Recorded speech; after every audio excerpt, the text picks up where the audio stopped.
Friends, this is Sayyad Reshma Sharif. In this video lecture today, I am going to discuss about what are all the materials, how the materials are classified, what are materials. Let us discuss in topic that is electronic devices and circuits. Namely, the materials.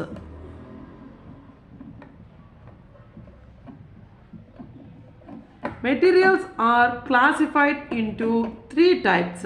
Type 1, insulators.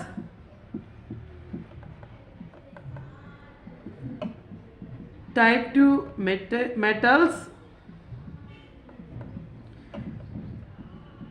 Type 3, semiconductors.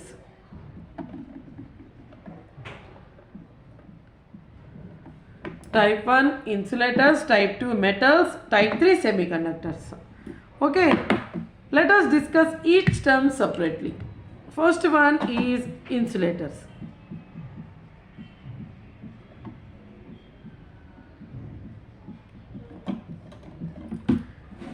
Insulators are a very poor conductors of electricity. Here all these materials are classified based upon current conduction. Okay. That is how, let us discuss.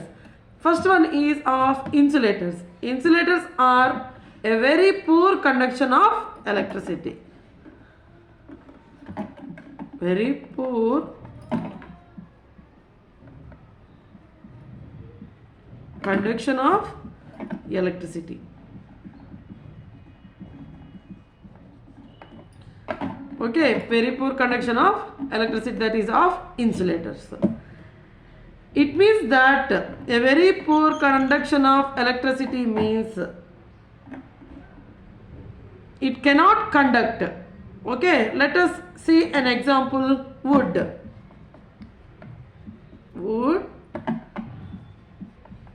glass, diamond, mica. For example, if you take wood, if there is a current connection, no, it has having very poor current conduction. But if you put this electricity through any wire, it has some conduction or not. If you put electricity through wood, no use for that. It acts as a insulator. So glass also, electricity cannot passes through this one. Diamond or as mica. This is called insulators. Next one is metals. Second one is metals.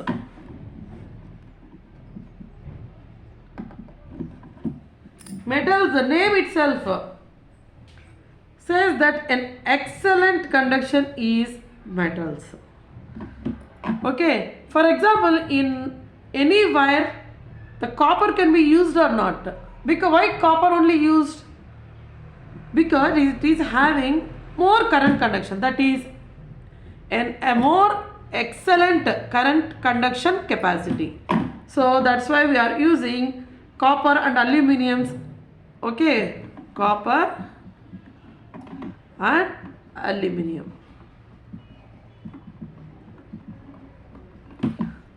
Okay, it is having excellent conduction capacity. Next one is semiconductor. Name itself semi. Semi means not completely, partially. Semiconductors. The materials are classified into insulators, metals and semiconductors based upon their conduction of electricity capacity. Insulators are having very poor conduction capacity, whereas metals are having excellent conduction capacity, whereas semiconductors are having conductivity lies between conductors as well as insulators. Conductors, and these metals are also called as a conductors. Okay, this is called in between. Semiconductors are in between conductors as well as insulators.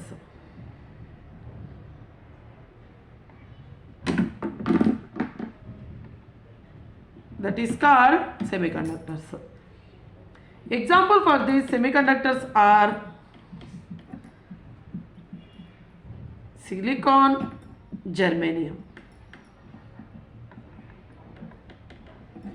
Silicon as well as germanium. Okay. Next one is a structure of atoms. See here materials are classified into three types: insulators, metals, semiconductors. Insulators are very poor conduction capacity. Metals are having excellent capacity, that is also called as a conductors. Whereas semiconductors means between insulators as well as metals. Example silicon, germanium. Now our next topic is a structure of atom. A structure of atom.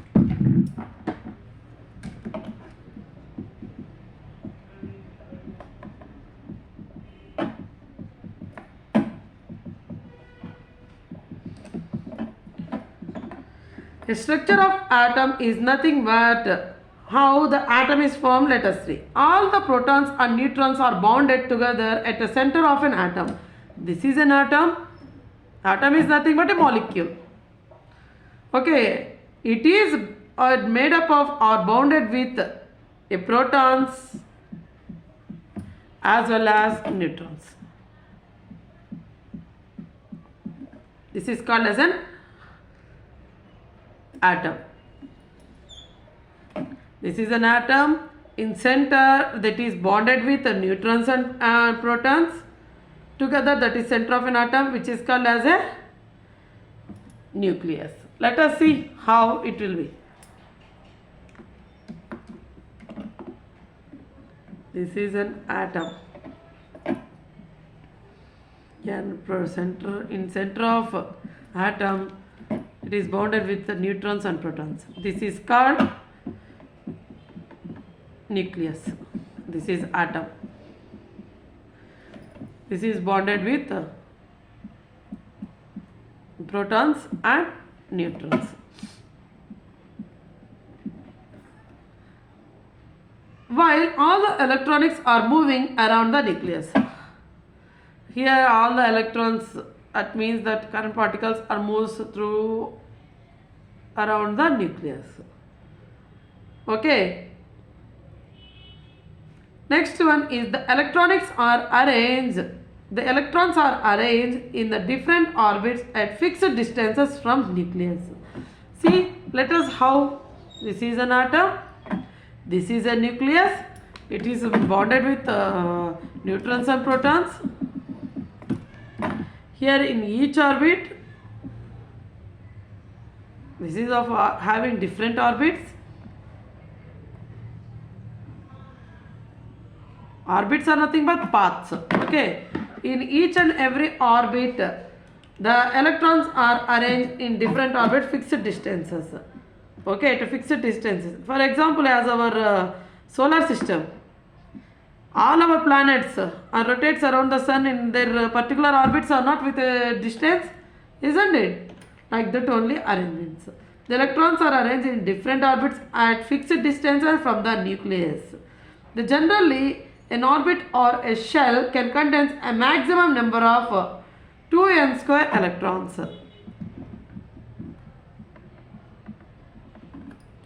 2n square electrons, where n is a number of shell.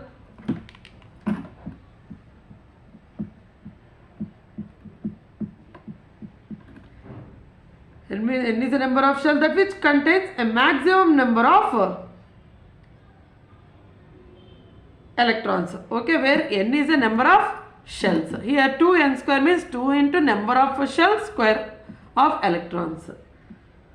Okay, generally an orbit or a shell can contains a maximum number. Here an orbit means is nothing but a single path, or orbit means how this is our orbits. Okay, in each and every orbit or each and every, it can have a shell can contains a maximum number of electrons.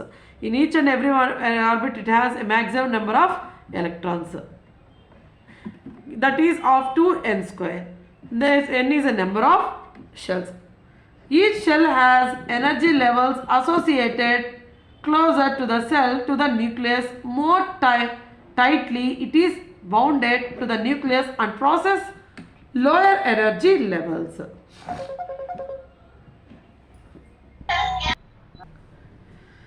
This is of nucleus, structure of an atom. The center portion is of nucleus. This is an orbit. In each and every orbit has having a number of shells, that is number of electrons, 2n square electrons. Okay, closer to the shell of the nucleus, more tiny it is bonded. Closer to cell of the nucleus here, more tiny numbers of are bounded here. The outermost shell called valency shell. The outermost shell it is called as a valency shell. And the electrons in this shell are called valency electrons. And electrons in this shell are called as a valency electrons. The valency electrons are revolving in the outermost shell are said to be having a highest energy level. These are having a higher energy level. The amount of energy required to extract the valency electrons from the outer shell is very less. From here, if we extract the electrons, it requires less energy. Correct or not? All these are away from nucleus. If we want to remove this one, it is very easy or not. If we want to remove from here, it needs more energy. Okay. An electron which is not subjected to the force of attraction of nucleus, it is called as a free electrons. Here some kind of attraction will be there or not. If the electrons that are having less attraction with this nucleus are called as a